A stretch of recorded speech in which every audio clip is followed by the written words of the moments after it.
Le 23 007, je pars de Villefranche jusqu'à Oulette, autorisation 917. Bon.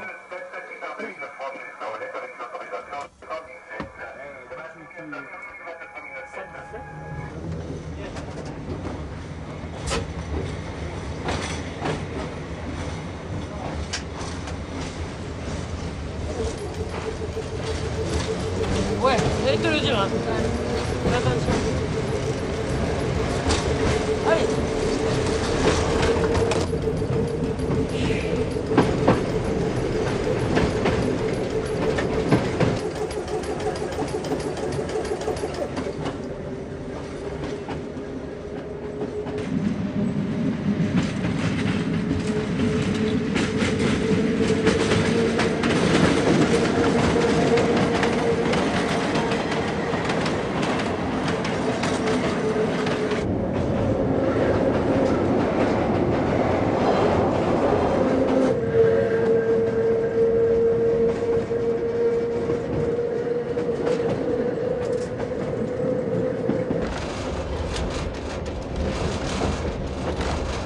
Synonyme d'histoire d'humain, quoi.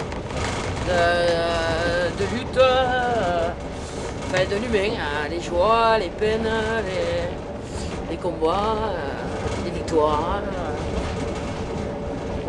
tout ce qui fait la vie, quoi. C'est pas qu'un outil de travail, c'est pas qu'un trait, voilà. C'est un peu de mon histoire et beaucoup de l'histoire des autres, quoi. C'est ça.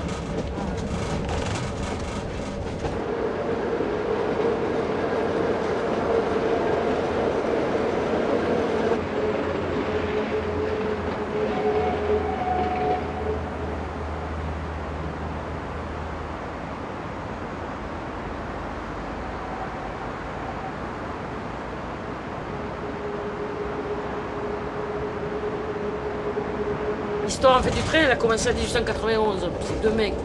C'est un député et un ingénieur de la compagnie Midi. Ils avaient commencé à se battre déjà en 1891 pour prouver la faisabilité du train et sa vocation économique. Et en fait, ils ont signé une convention en 1902. Donc déjà, deux se sont battus pendant 11 ans pour donner naissance à ce projet qui, aux yeux de tout le monde, est irréalisable. Ces deux mecs ont été dire à l'État, nous, on va faire un train électrique. Il n'en existait aucun sur le territoire national. C'est-à-dire, on pariait que sur le diesel à l'époque. On va faire une retenue d'eau. Tout le long, on va construire des centrales hydrauliques. C'était pas le pareil de l'époque. Et avec traction électrique, on va monter des pentes à 6%. Là, je me dis forcément, après, un siècle après, ça explique aussi sûrement l'attachement des gens à ce train. Tu vois, c'était pas anodin au départ. Il y a pas de, ouais, je trouve qu'il n'y a pas de hasard. Tout le reste a suivi. Quoi. Ça, c'était un pari fou. Des fois, je me dis, attends, d'ailleurs, ils ont mis 10 ans pour signer les conventions. Pour faire un tronçon, c'est-à-dire de Villefranche à Montpellier. Mais creuser 13 tunnels, les murs, le moindre mur de soutènement, c'est la pierre taillée. Parce qu'en plus, à l'époque, on ne savait pas faire, on savait faire beau. Et il n'y avait pas tous les problèmes de productivité, de rentabilité. Et donc, c'était beau, quoi. Rien n'a été fait au hasard. Le moindre petit pont, le moindre...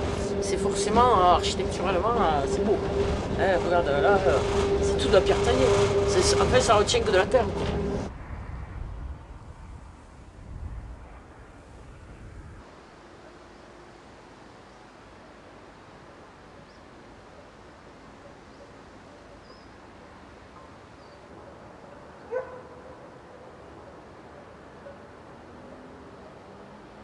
Au début du XXe siècle, nous sommes en plein cœur de la Troisième République, et en plus à l'apogée de la Troisième République. C'est-à-dire que c'est véritablement une république parlementaire, avec des députés qui ont réellement un pouvoir, et qui ont des influences et des réseaux d'influence qui leur permettent d'avoir l'argent et le financement. C'est comme cela qu'Emmanuel Brousse, en rapport avec M. Delcassé, qui était à l'époque ministre des Transports, va pouvoir directement intervenir auprès des notables du coin et surtout des notables français pour imposer ce projet. L'État est contesté dans cette région. Il a été contesté à l'époque de la Révolution française, à l'époque du Premier Empire. C'est une région de dissidence. Certains historiens l'ont dit et l'ont montré qu'il était à juste titre. Et donc l'État doit se faire accepter. Et pour se faire accepter, l'État doit domestiquer en quelque sorte les populations en montrant qu'il est utile. Et il ne peut montrer qu'il est utile que s'il apporte quelques bienfaits. Et ce qui est assez intéressant, qui montre vraiment comment ça se passe au début du siècle, on ne lui demande même pas une question d'argent, on ne budgétise pas. On dit, tu veux le train, eh bien on va te le donner. C'était quand même quelque chose que voulaient les Cerdans quand même depuis le 19e siècle. Ils avaient revendiqué pour la route et ils désiraient le chemin de fer. Et d'ailleurs, à 2 reprises, ils élisent des conseillers généraux qui ne sont pas des Cerdans, paradoxalement, mais des gens de Perpignan liés au nouveau pouvoir républicain. Ils ont compris, dans le contexte politique de l'époque, que les gens indépendants étaient des gens proches du pouvoir et que donc il était intéressant de les élire et d'en faire les porte-parole de la région.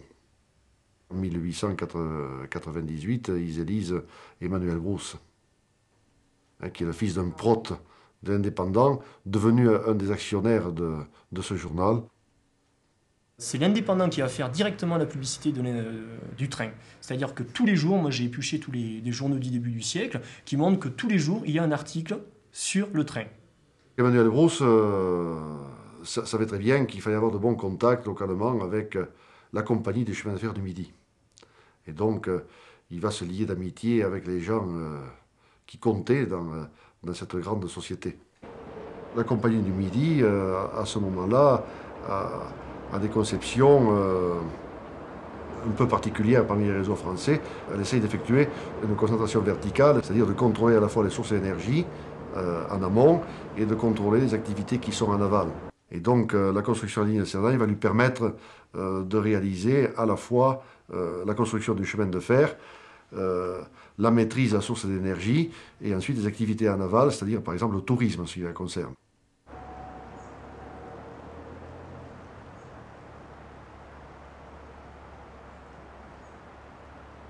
Ce train, outre le problème électrique, avait des particularismes qui étaient, dans un premier temps, difficiles à maîtriser. C'était le franchissement d'un palier de 1000 mètres d'altitude. Est-ce que c'était vraiment possible de le faire sans crémaillère? Eh bien, on va tout simplement partir du principe que, justement, par rapport au plan du métro de Paris, la stabilité du train était parfaite, complètement parfaite. Et on pouvait, par ce procédé-là, franchir des paliers d'altitude de 1000 mètres et surtout des pentes qui étaient de 6 mètres. Ça passe largement. L'ingénieur Gisclar et ses journées se partagent un peu les tâches. Il y en a un qui dit « je vais faire un projet pont en fer », l'autre en pierre, en granit. Et à partir de là, on considère que ça va être très facile à mettre en œuvre. Il y a un optimisme au début du siècle qui est assez frappant. Pourtant, c'est quand même un projet ambitieux. Et je ne dis pas qu'on part dans l'inconnu, car quand même c'est la première fois qu'on va construire un train électrique avec un palier d'altitude de 1000 mètres sans crémaillère. Effectivement, les travaux ne commenceront qu'en 1904. Je dirais que ce serait de l'ordre de 10 000 personnes qui ont travaillé directement ou indirectement sur la ligne. C'est une proportion très importante. Et ça concernait en fait essentiellement les populations locales. Le chantier le plus difficile à mettre en œuvre, ça va être le chantier des bouilleuses. Et je sais que les ouvriers qui travaillaient sur les bouilleuses, les terrassiers, les mineurs par exemple, étaient payés pareil que ceux qui travaillaient proprement dit sur la ligne, par exemple en gare d'Olette. On commençait les chantiers dès que la neige fondait. On est quand même à 2000 mètres d'altitude. Il y a un différentiel de température très important. Pour tailler par exemple des pierres avec les mains gelées, c'était très difficile. Les ouvriers du chantier des bouilleuses voulaient une augmentation de salaire conséquente par rapport aux autres ouvriers de la ligne. Et ça a posé des conflits.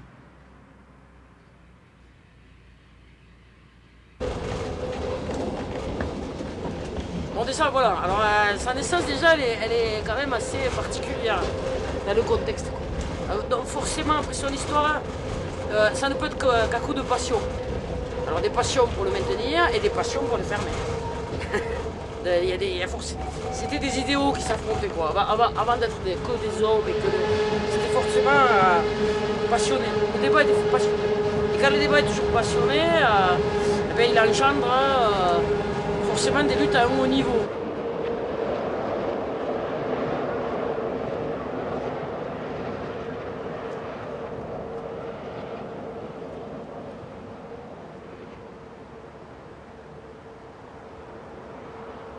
Les tout premiers tracts que nous avons sortis, je passais des nuits à taper à la machine les tracts 3 par 3 parce qu'au-delà ça ne marchait pas, les papiers calques ne fonctionnaient pas. Déjà le troisième été, il fallait que je tape fort sur la machine, je tapais avec un doigt à ce moment-là.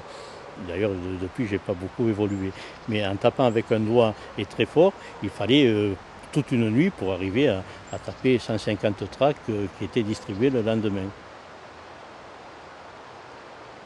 Le comité de défense s'est imposé à la suite d'une décision qui avait été prise par la direction de l'ancienne région Méditerranée qui, en novembre 1968, avait décidé de proposer la fermeture de la ligne de Cerdagne.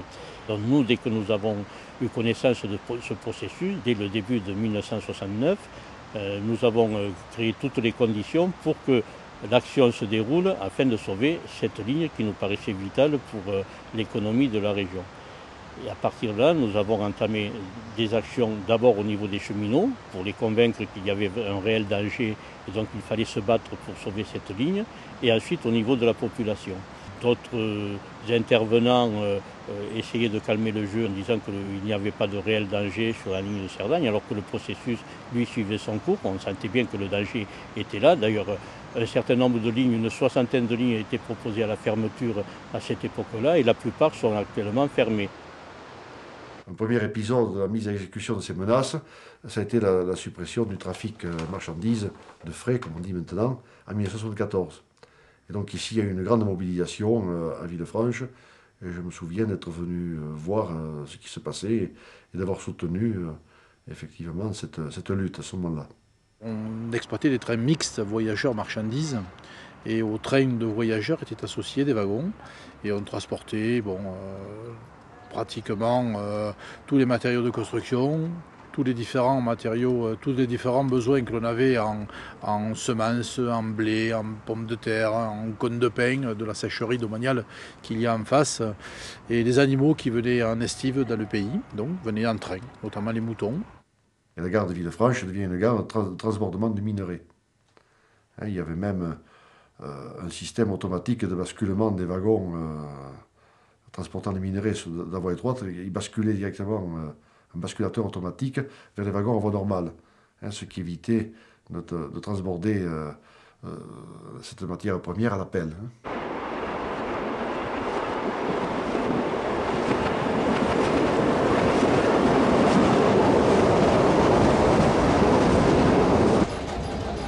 Le fait de connaître par cœur, tu remarques les endroits après, les couleurs, les bruits, tous les changements, quoi. Bon, il y a 20 ans que je fais le trajet, donc...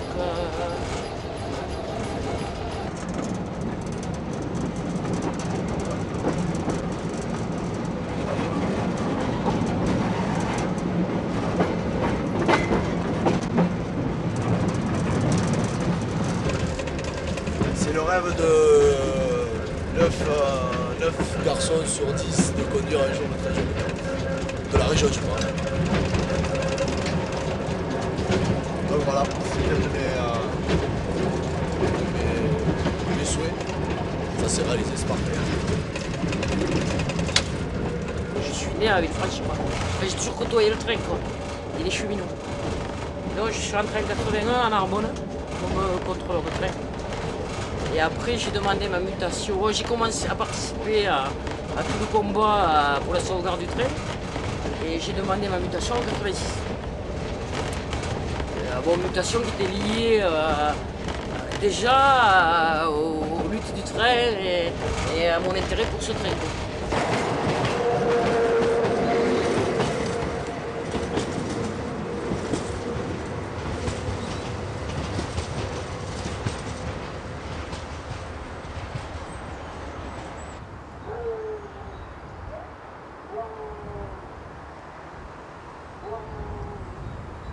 En 1979, il était inscrit au plan de SNCF de fermeture pure et simple. Moi, à cette époque-là, je commence à rentrer dans le journalisme et je commence tout simplement à suivre ces conflits-là. Je travaillais à l'époque pour un journal local, Travailleurs catalans. Pour eux, je couvrais tous les rassemblements, toutes les manifs, toutes les occupations, tout ce qu'il y a pu y avoir autour de cette lutte.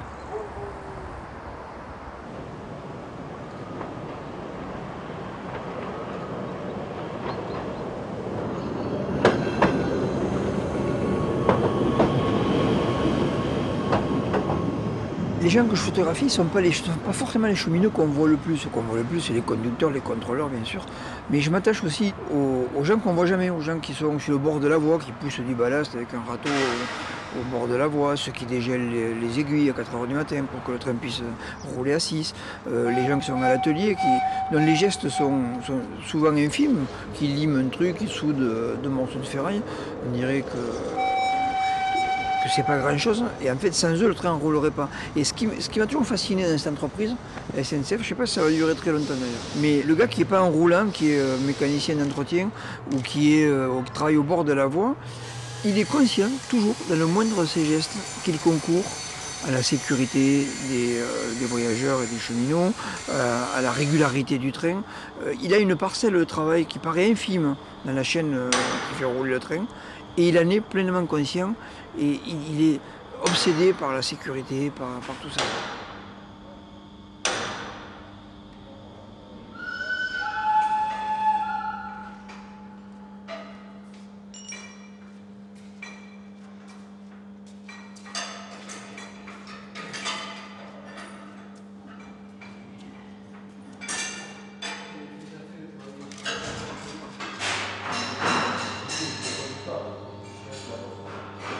C'est le témoin de ce qu'était le train au début du siècle quand il a été mis en service.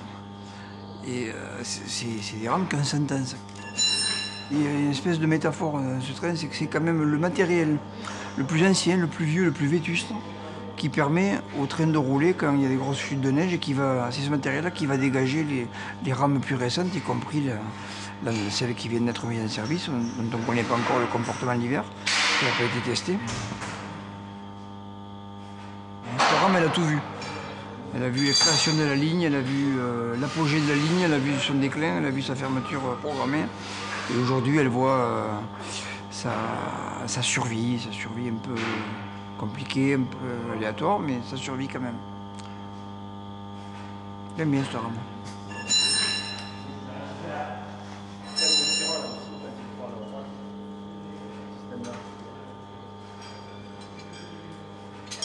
En France, c'est un matériel unique, quoi.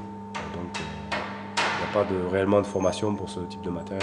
Alors, on se forme en fait, on se forme directement ici même, quoi, sur le matériel. À la base, j'étais freiniste, mais je ne connaissais pas du tout ce système de frein. Au niveau du dépôt, autant que ce soit du dépôt, de la voie, tout ça, il y avait 200 personnes pratiquement qui travaillaient ici après-guerre, il y avait 200 personnes. Mais tout se faisait sur place même, le bobinage des moteurs, tout se faisait, était traité sur Villefranche. C'était complètement indépendant. Tu as trouvé quelque chose pour marquer les marche-pieds? Oui. Je voulais des mondes, mais je voulais pas tout. Parce que c'était les jambes, petit stylo jaune. Je suis à l'aménagement intérieur. Je n'en avais jamais fait, bon, je me suis adapté. Hein. Bien souvent, les cheminots, on a su s'adapter à plusieurs reprises. On s'adapte par exemple aujourd'hui, ça n'a rien à voir avec l'aménagement intérieur. Filer les coups de main, il faut être un peu polyvalent, c'est le cas de le dire. Des fois, on donne la main aux freinistes, aux électriciens rarement, mais aux freinistes assez souvent. Pour la sécurité et l'assurance de qualité, on est obligé de mettre une barre supplémentaire en haut.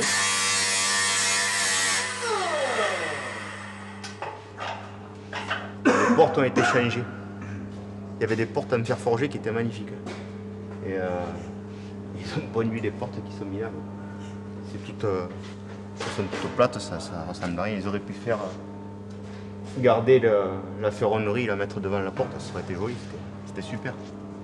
C'était vraiment le truc d'époque. Mais bon, il y a des tentes pensantes au-dessus de nous.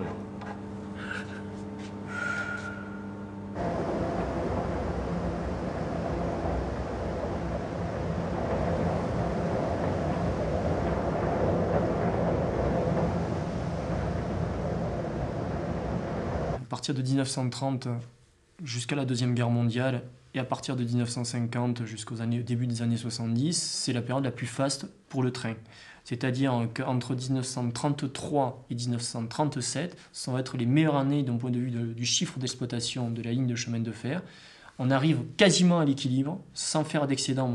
La ligne ne coûte rien à l'État durant cette période. Et c'est la période donc, qui, d'un point de vue économique, est relativement faste. C'est le redémarrage de l'économie française après la Première Guerre mondiale. C'est aussi la période durant laquelle, enfin, les populations locales vont pouvoir exporter leur production agricole. Et troisièmement, c'est le grand boom du tourisme d'été, qui, à partir de 1950, va devenir un tourisme d'hiver. Donc ces trois facteurs mis conjointement expliquent le grand boom de la ligne de chemin de fer. Et évidemment, l'automobile n'est pas développée, donc c'est le moyen principal de locomotion. Il existe encore les diligences, ça coûte beaucoup plus cher la diligence que le train, et c'est beaucoup plus rapide. Donc tout converge à ce que la ligne fonctionne bien.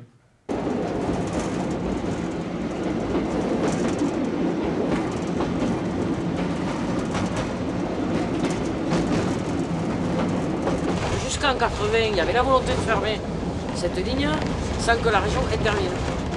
Et après les conventionnements région-État réels, charges et investissements, ça date de 1984. C'est un plan sur 10 ans, qui était une victoire absolue.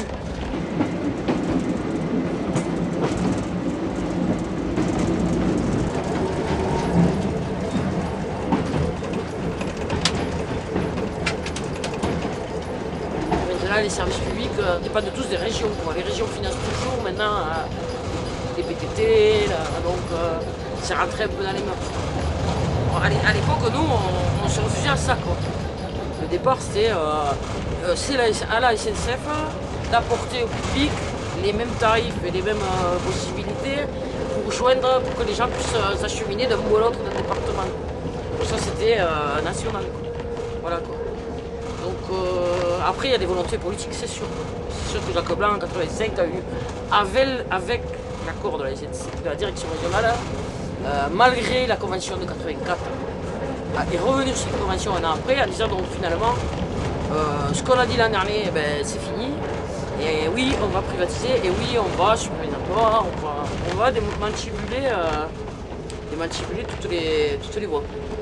Donc c'est comme ça que ça a commencé. Alors démantibuler les voies, changer le système d'exploitation de la ligne, c'est-à-dire ne plus faire du cantonnement par gare, comme ça se fait dans toute la France, hein, mais faire du cantonnement téléphonique avec un seul agent qui va gérer toutes les circulations. Donc ça voulait dire toutes les gares fermées, tous les agents de manœuvre fermés, les points de vente fermés, et de là, démantèlement des voies, vente du patrimoine, puisqu'on avait vendu, hein, toutes les gares ont presque vendu, ça a engendré tout ça. Donc, mais bon, ça s'est concrétisé par le démantèlement des voies. Voilà. Donc, ils ont commencé à Aulette, bon, il y a eu une manif, le maire d'Aulette avait pris un arrêté, un cheminot était maire d'Aulette, et pour ne pas permettre aux engins de venir démonter, avait pris un arrêté interdisant la circulation de la route qui descendait à la gare.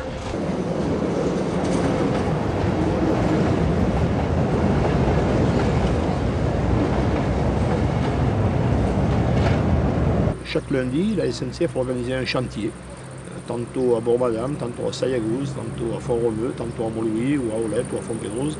Et nous allions faire échec physiquement au déroulement de ces travaux. Et le 19 novembre 1985, la SNCF programmait des travaux à la gare de Bormadame. Et comme tous les lundis, nous nous sommes rendus à Bormadame très nombreux pour empêcher le déroulement de ces travaux. Et ce que nous ne savions pas, c'est qu'elle avait organisé clandestinement des travaux en gare de Fontpédrouse avec 2 cadres qui surveillaient l'opération, sans aucune condition de sécurité pour le personnel de l'entreprise qui devait réaliser ces travaux. Et pendant que nous étions à Bormadame, les voies étaient sectionnées ici, coupées, tronçonnées, et les aiguillages étaient arrachés. Nous nous en sommes aperçus très tôt. Nous nous sommes déplacés tous ensemble de Bormadame ici. Nous avons mis fin aux travaux, même si la voie était matériellement coupée.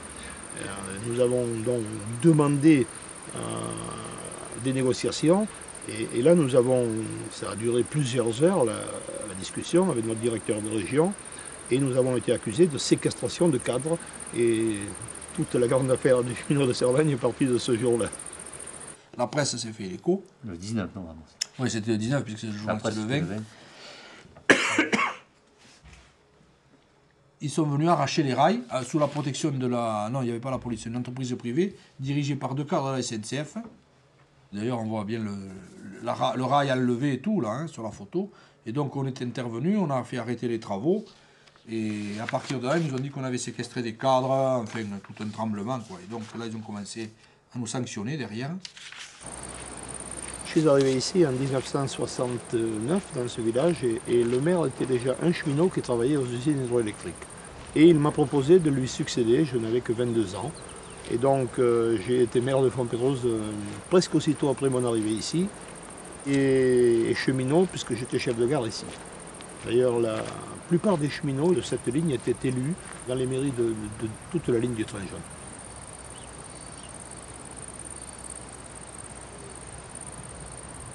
Quand nous sommes arrivés, les rails étaient tronçonnés, comme ça, et arrachés. Donc la ligne était effectivement coupée.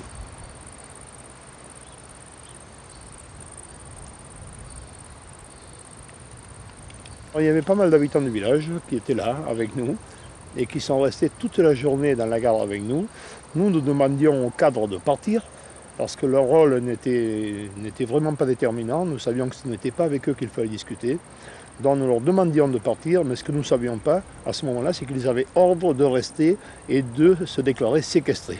Il faisait un temps assez frais, il faisait moins 10 peut-être, et même l'un d'eux a invoqué une maladie due au froid et a obtenu quelques journées d'arrêt de travail pour aggraver un petit peu notre cas. Mais il n'était pas très malade, nous l'avons rencontré le lendemain à la gare de Perpignan. Il avait l'air plutôt en bonne santé.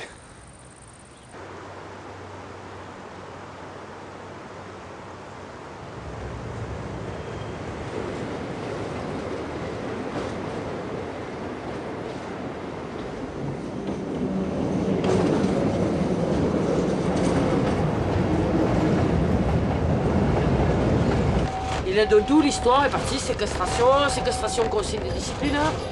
Là j'étais, conseil de discipline, 3 représentants de la direction, 3 représentants syndicaux, un représentant syndical, CFDT qui vote avec la direction. Donc tombe pour les 12, 6 jours de mise à pied. La direction révise, puisque le règlement lui permet, son jugement, alors 2 révocations, et augmente pour certains. Et alors ce qui était visible, et ce qui nous a permis quand même de dénoncer tout ça, c'est qu'en fait elle avait pris par responsabilité. C'est-à-dire il y avait Serge qui était au CE, il avait révocation. L'autre était secrétaire de, je me souviens plus, au Parti communiste et puis à la CGT, donc lui il avait pris 2 révocations. Le secrétaire du syndicat il avait pris, je sais plus, 12 jours de mise à pied, je crois en fait. Mais c'était tout différent. Jusqu'à Roland Monès, qui à l'époque était secrétaire régional du Parti communiste, qui lui y était pas, et qui avait pris, je crois, 10 jours de mise à pied. C'est comme moi, quand je suis allé au Prud'homme, on était 3000 manifestants, j'ai vu des gens à la barre au Prud'homme demander à être sanctionnés, c'est-à-dire dire moi j'y étais, puisque c'était surtout des gars de Béziers qui étaient venus, justement parce qu'on essayait de se soulager les uns les autres.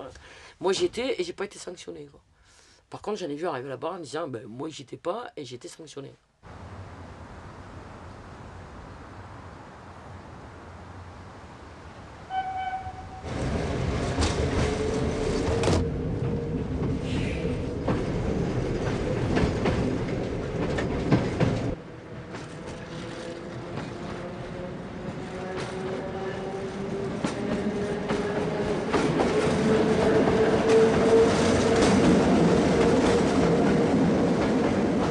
Là, il y a eu la grosse bataille pendant 8 ans, ça a duré, ouais, sur toutes les sanctions, quoi.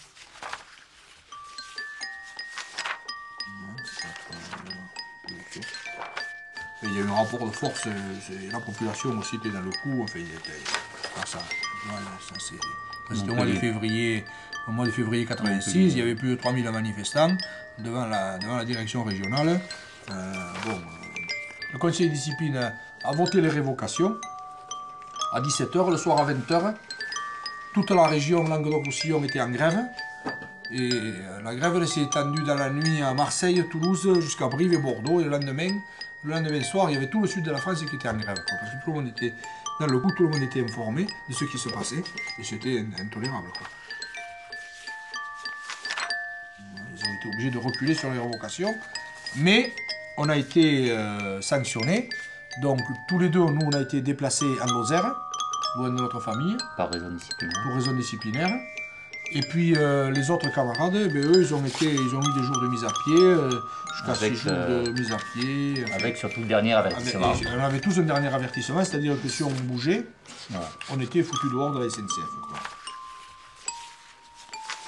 Le sentiment de peur, il a existé chez tout le monde. Il a existé parce que, vous savez, quand on se retrouve après 15 ans, 20 ans de service et qu'on risque la révocation, vous savez ce que c'est. C'est-à-dire qu'on se retrouve à la rue comme si jamais on n'avait travaillé. C'est-à-dire que tous les versements que vous avez faits aux caisses de retraite, aux caisses de maladie, ça n'existe plus. Vous reprenez votre travail après 20 ans de service ou 25 ans à zéro. C'est quand même quelque chose de très grave.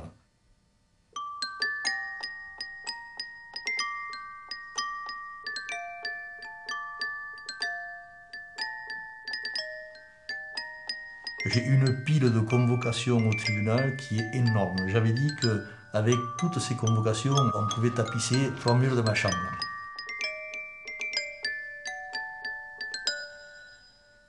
On est arrivé à la sortie en cassation, où la SNCF a été condamnée, mais uniquement aux francs symboliques, je veux dire. Mais pour nous, l'essentiel, c'est d'avoir gagné la lutte, parce qu'on a gagné la lutte.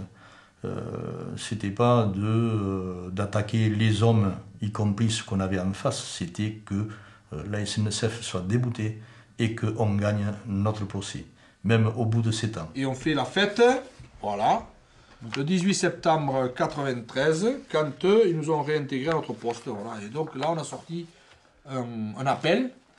On a fait un train aller-retour Fontpédrouse, il y avait du monde quand même pour fêter la victoire. J'ai d'autres photos, là, t'en as pas dans les photos de...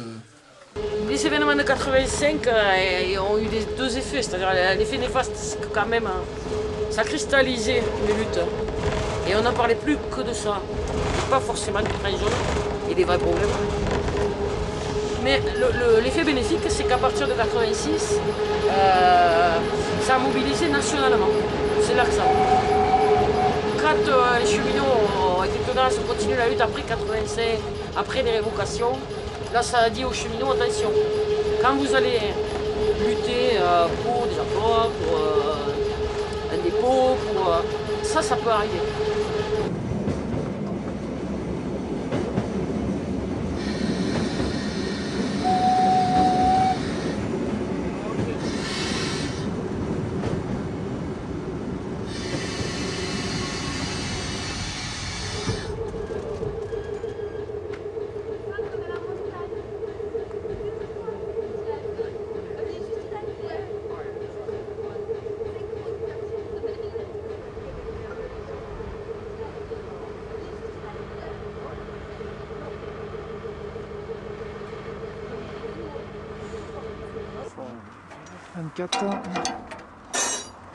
C'est bon. Ah, c'est 1.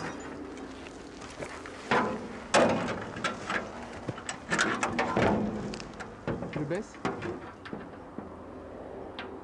Okay. Est-ce qu'on va le filmer un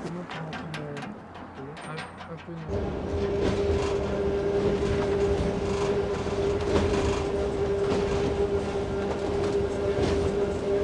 Après, ici, au niveau des voyageurs, c'est le double du tarif. Donc là encore, on s'est battu pour ça, quoi. Enfin, on s'est pas battu que pour... C'était plus les conditions de travail, quoi. En fait, c'était pour le train jaune, quoi. C'était pas une lutte égoïste, quoi. C'était vraiment l'outil qu'on débattait. On a mené une action, là, en baptisant TGV. Ça veut dire pour nous tarif général voyageurs et non pas le train, le TGV. Il y avait plus de 2000 voyageurs transportés gratuitement. On avait eu même des échos de la presse nationale, hein, par exemple là. Hein. Ça c'est l'Humanité qui avait été titré Les casseurs du rail riz jaune. Ça c'était super. Et voilà, c'est ça. Le prix du billet était prévu à l'augmentation suivant les tronçons de 60 à 140%. Alors nous on n'était pas d'accord évidemment, mais c'était une façon comme l'autre de foutre les gens dehors pour qu'ils ne prennent pas le train. On a obtenu ça. La carte de résident qui existe encore. Hein. Ils n'avaient pas eu cette action à l'époque, mais il payerait le double. C'est simple, hein, c'est abominable. Parce qu'il faut dire que le train jaune, c'est quand même le train le plus cher de France. Hein. C'est pas mal. Pas mal.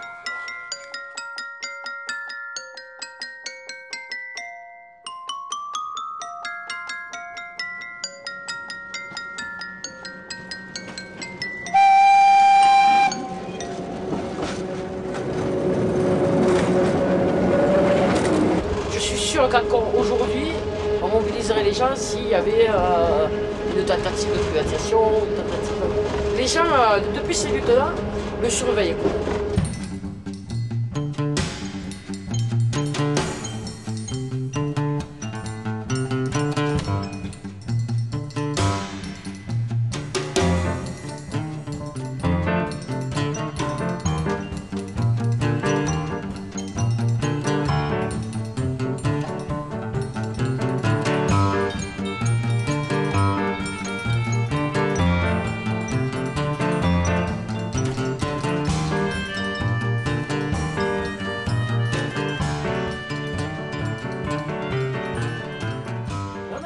Gratuit jusque là.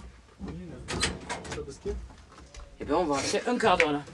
Pardon? On va rester un quart d'heure, hein. Les Oui. parcs de 2 milliards. Putain, mais ils aussi, ils sont partis avant ça. Ah, sorti un piège à con, ces horaires. Ah ouais, on a des horaires, tiens, on reste un quart d'heure dans les gares. Là, ouais, on va croiser. Mais dans un moment, hein. Attends.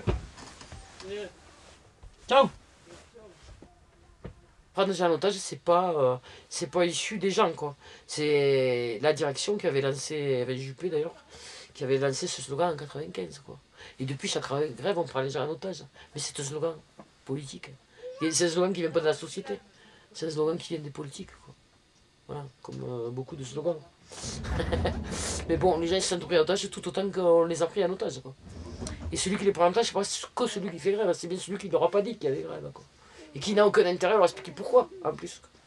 Donc je pense qu'il faut revoir la copie, quoi. Et on verra si un gouvernement le fera. Au lieu de supprimer le regret, on verra s'il dit non, plutôt on va essayer d'informer les gens, quoi. Mais bon, il y a une volonté, quoi. Voilà. Bon, je les aurais débouchés, maintenant, ça y est. Mon père étant cheminot, j'ai toujours connu ça à la maison, quoi. Donc moi je suis rentré serein à la SNCF, quoi. Je passais la pratique le vendredi, quoi. Et le mardi ou le mercredi, j'étais dans les bureaux de Balmès. Celui qui m'avait passé l'examen le vendredi, j'étais dans son bureau avec tout le monde pour faire le grève, quoi. Il s'est croisé, il m'a regardé, je lui ai dit ouais, on s'est vu la semaine dernière. Ouais. Donc c'était... Le syndicalisme, je crois que c'est une passion, moi. Je sais pas comment tu fais pas un syndicaliste avec seulement une carte et une formation et des discours, quoi. Voilà. C'est une erreur de croire ça. Tu ne le fais qu'avec la passion, quoi. Ça explique que d'ailleurs les grandes luttes se sont faites contre les appareils, hein, quelquefois. Tout est à nous. Ce truc, rien n'est à eux. Tout est à nous.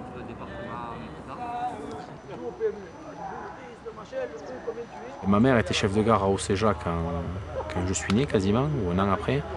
Donc en fait, on a habité 13 ans en gare à Océja, donc j'ai toujours vécu à la gare à Océja.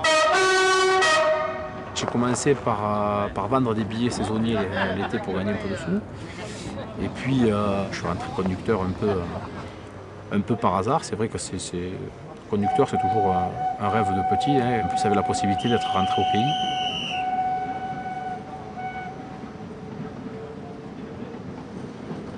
Jusqu'à maintenant, en faisant la vitesse normale des Z100, on arrivait à gagner sur le temps de parcours à descendre en moins de 2 heures. Ce qui était vachement intéressant au niveau service public, parce que tu arrivais à concurrencer les voitures, quoi. Et le bus amplement. Maintenant, le problème, c'est qu'on va rouler moins vite et avec le nouveau matos et avec l'ancien. Donc ça va nous faire perdre du temps. Alors les mecs qui sont venus faire les essais la semaine dernière, ils te disent ouais mais on perd que 3 minutes. Le problème c'est que tu perds 3 minutes, mais c'était du matériel où tu étais censé en gagner. Dans les années 80, quand ils ont refait le matériel, on avait perdu plus de 20 minutes sur le temps de parcours total par rapport à 1930. Ouais, voilà. Tu vois alors moi, ce que je veux dire au travers de cet exemple et de celui que tu cites, c'est ça. C'est que des choses comme ça, moi il me semble qu'aujourd'hui, tu vois, il faut le dire publiquement, quoi. Plus tu vas dire les choses publiquement, plus il y en a qui vont se sentir morveux. Ou en tout cas, ça va les obliger à répondre. Et donc ça va... Tu ouvres le débat. Et tu ouvres un débat. Et à partir du moment où tu ouvres un débat, il est contradictoire, mais toi tu peux avancer tes billes. Alors on s'oriente vers un train touristique. C'est clair. Prends du temps, c'est pas grave. Alors le problème c'est qu'il faudrait voir les élus. On a quand même... On n'est plus du tout dans le service public. Si maintenant tu mets 3 heures pour monter à la tour au lieu des 2h30 qu'on mettait, alors qu'on aurait pu descendre en moins de 2 heures, c'est n'importe quoi.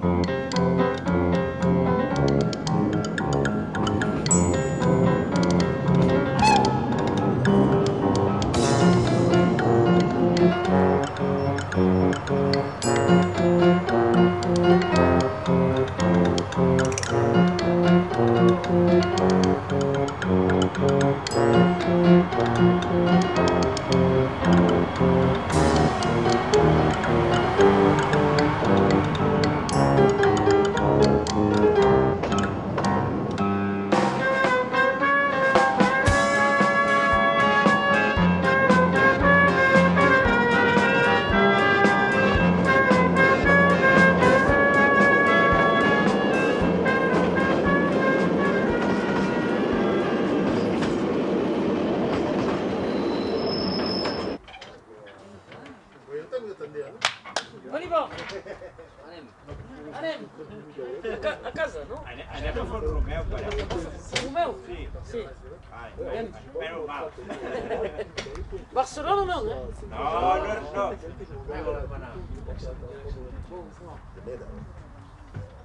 No. Du. Ciao. Hasta la vista.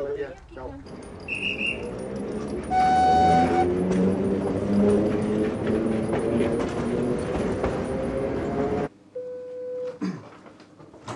Chef de ligne, j'écoute. Chef de ligne, j'ai 3061 et sur le complet à Font Pedrouse et puis je vais partir. Chef de ligne, un mécanicien 23 061. Pouvez partir de Font Pedrouse jusqu'à Montlouis. Autorisation numéro 239. 239.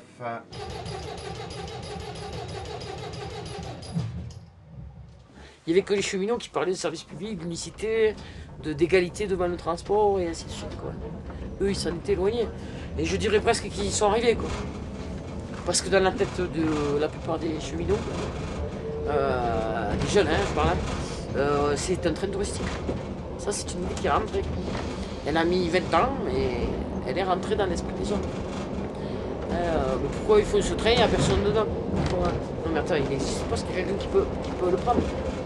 Le gros du service public, c'est justement de mettre à disposition un service et pas de se dire qu'il y aura du monde ou il n'y en aura pas. C'est pas un restaurant, c'est un service public. Et ça, ils l'ont. C'est rentré quoi, quand même dans le débat. Mais je pense qu'à la finalité, ils y sont arrivés, quoi. Mais ils ont mis 20 ans pour y arriver. Voilà. Et au final, quand même, les gares sont fermées, on a des contractuels dans les gares. Il y a des gens beaucoup de l'extérieur ou en déplacement, donc ils ne sont même pas sur le site. Donc là, ils sont arrivés. C'est une profonde vexation par rapport à notre activité militante, pour avoir défendu la ligne, de voir ces points de vente se fermer, ce contact avec le public disparaître. C'est quelque chose qui est assez vexant, même, je dirais même plus. On voit disparaître ces points de vente, on sent qu'on n'a plus envie de satisfaire le public.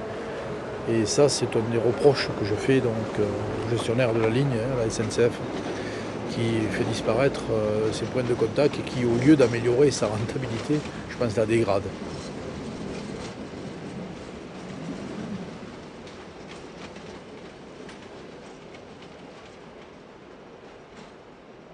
Il y a eu deux phases. La phase pendant laquelle on s'est battu, où notre crainte c'était effectivement qu'ils ne renouvellent pas le matériel. Et le train jaune, même si on menait des luttes pour conserver les gares, etc., pouvait mourir de sa belle mort, parce qu'il n'y avait plus les moyens de l'entretenir. Et compte tenu des luttes qui ont été faites, on a obtenu une modernisation. Et là, cet aspect des choses, on semble maintenant avoir pérennisé quelque chose. Le problème, c'est qu'est-ce que ça va devenir? Parce que notre lutte, c'était aussi le maintien dans le cadre du service public.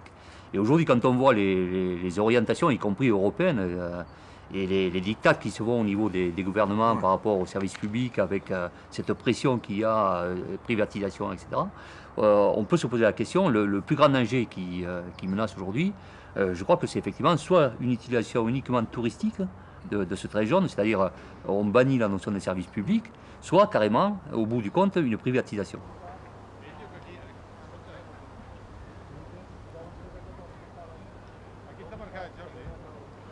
Il est inutilisé pour le transport scolaire parce que, de manière, certains disent sciemment réfléchie, d'autres disent de manière maladroitement adaptée, les horaires ne correspondent pas aux correspondances pour le lycée de Prades, par exemple, pour faire descendre les lycéens des Hauts-Cantons.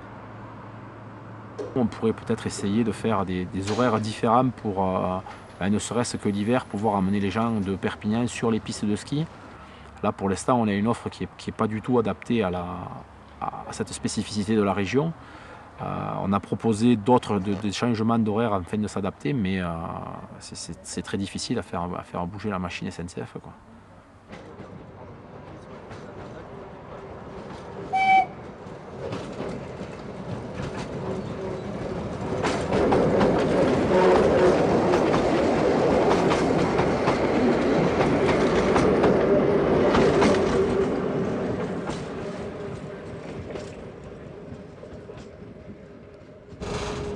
Bientôt on va voir les skieurs là. Après on change de population. Sinon alors ce qui est bien très jeune, c'est pas que c'est pas un corail. Alors on change de population. Alors en juillet on a beaucoup d'enfants, c'est les promenades d'enfants. En juillet tu as plutôt les instituts, certaines personnes en congé, nationalement. En août il y a le monde ouvrier, puisque beaucoup d'usines ferment au mois d'août. En septembre c'est le troisième âge qui sort avant l'hiver. Après ils vont passer l'hiver. Là on a les Barcelonais. Voilà, jusqu'à Noël, on a beaucoup de Barcelonais. Parce qu'il y a beaucoup de Barcelonais qui viennent skier. Je ça bien pour taper là-dessus. Ça peut être quelque chose d'intéressant.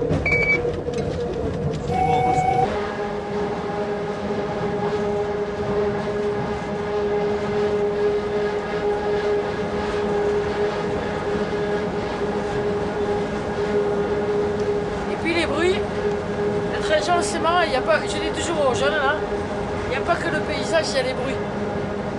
Tu vois, là c'est déjà pas le même bruit que quand la vallée est plus large. Les tournants c'est pas les mêmes. Et des fois ça m'arrive quand je suis seul là, tu fermes les yeux, tu essayes de deviner où tu te trouves. Alors tu sens les courbes, selon comment au niveau de l'attraction, au niveau de... C'est vraiment très très particulier comme train quoi. Ailleurs tu ne tiens pas ça compte.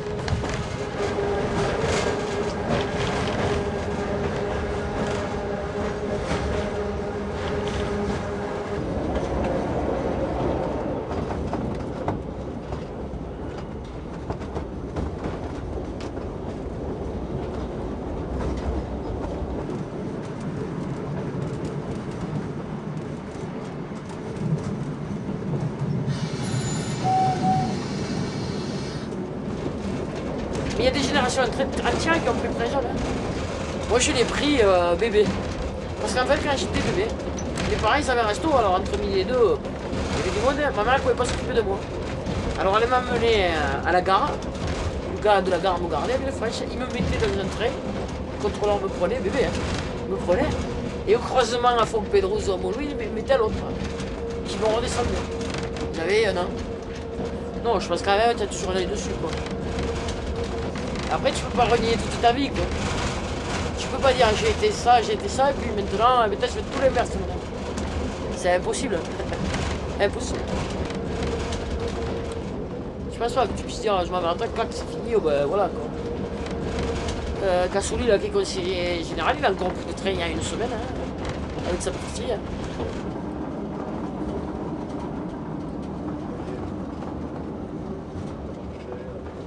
Je pense que si je me suis réalisé dans la vie à travers ça, quoi. Je pense que c'est ça. Il y a des choses qu'on porte en soi, qu'on ne connaît pas certainement. Et puis là, cette confrontation a été extraordinaire, quoi.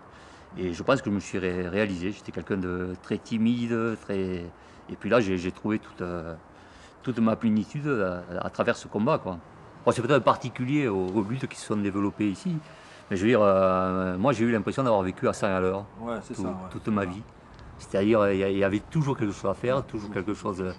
Et c'est assez extraordinaire, quoi. Et avoir quand même l'impression de construire quelque chose, quoi. Je veux dire. Enfin, moi, personnellement, si je me retourne en arrière sur mon passé, j'ai aucun regret. J'ai l'impression d'avoir construit quelque chose, d'avoir en même temps participé, laissé des choses, quoi. Voilà.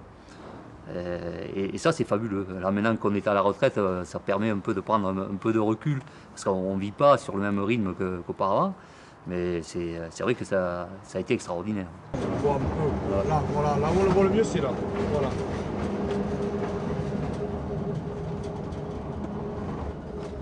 Ils sont devenus les emblèmes de la lutte parce que c'était le plus sanctionné et qu'ils se sont mis en avant et forcément, quoi. Et qu'ils avaient des responsabilités politiques et syndicales, quoi. C'était vraiment toucher du doigt la discrimination, quoi, à travers tous les deux, quoi. Bon, même malgré eux, de toute façon, oui, forcément, ils sont les symboles de cette lutte-là, quoi. C'est sûr. Ils ont mis des pavots. Hein? Ils ont mis des pavots. Le lion. On va voir s'il y a un lion de carré de ça. On s'est toujours senti porteur de cette notion de service public, de quelque chose qui nous appartient. Et plus particulièrement, effectivement, sur le train jaune. La voiture. Klaxonne, klaxonne.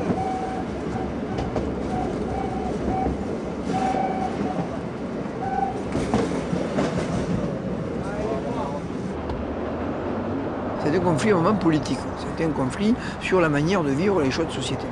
Et les gens disaient le train jaune n'est pas rentable, on le sait, on s'en fout. La question, c'est pas qu'il soit rentable, c'est qu'on en a besoin, c'est qu'il est utile, qu'il faut le développer. Et là, c'est des choses qui se sont réglées avec des cheminots, des non-cheminots, des élus, des associations d'usagers. Et je crois que c'est certainement pas le seul endroit, je ne peux pas être aussi catégorique, mais c'est quand même la caractéristique principale de cette lutte.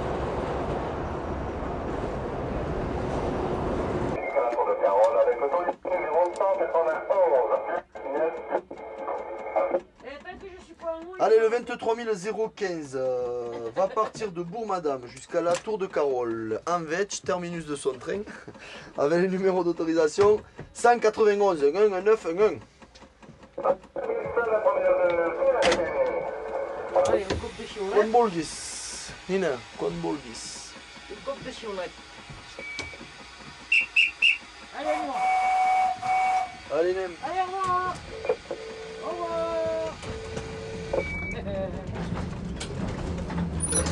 Bougim, bougim.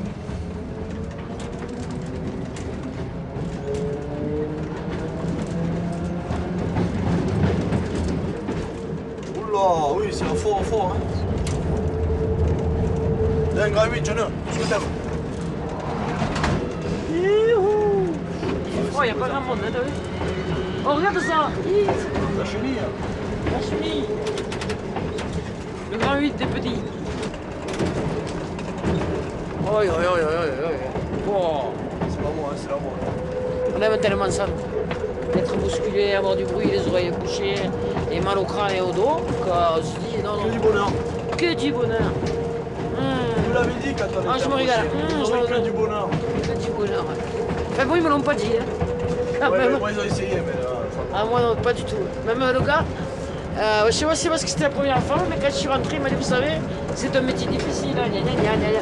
Quand à un moment donné, je me suis dit, mais il veut pas m'embaucher ou quoi? Hein. Non, mais je t'assure, j'ai eu un doute. Hein. Voilà où j'avais rigolé, c'est les tests de psycho. Ah, elle était un psycho, hein. Je suis resté 2 heures. Les questions, si aimez-vous travailler la nuit? Mais oui. Appréciez-vous les horaires décalés, moi. Vous aimez les horaires décalés? Je l'avais regardé, il m'avait dit, j'adore ça. Alors, comme tu types de barre à ces tests? Eh oui, tout le monde. Après, tu sors, tu te. Et le contact aussi, il m'a dit avec le public, alors ça. J'adore. Tu parles, mais pareil, dans un resto, on dit, je suis habitué.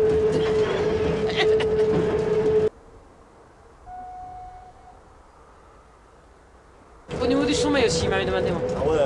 Comment tu faisais les nuits? Est-ce que ça vous dérange de travailler la nuit? Non. Tu penses, c'était ma deuxième demande d'emploi. De réponse. J'adore ça, pardon. C'est mon truc, ça a toujours été mon truc. C'est des questions de type. Et bon, c'est évident que tu vas pas répondre non. Vous aimez partir de chez vous? Non. Et les nuits, et les repas à table? Ah, moi, à midi, je suis à table. Et alors, vous m'embauchez.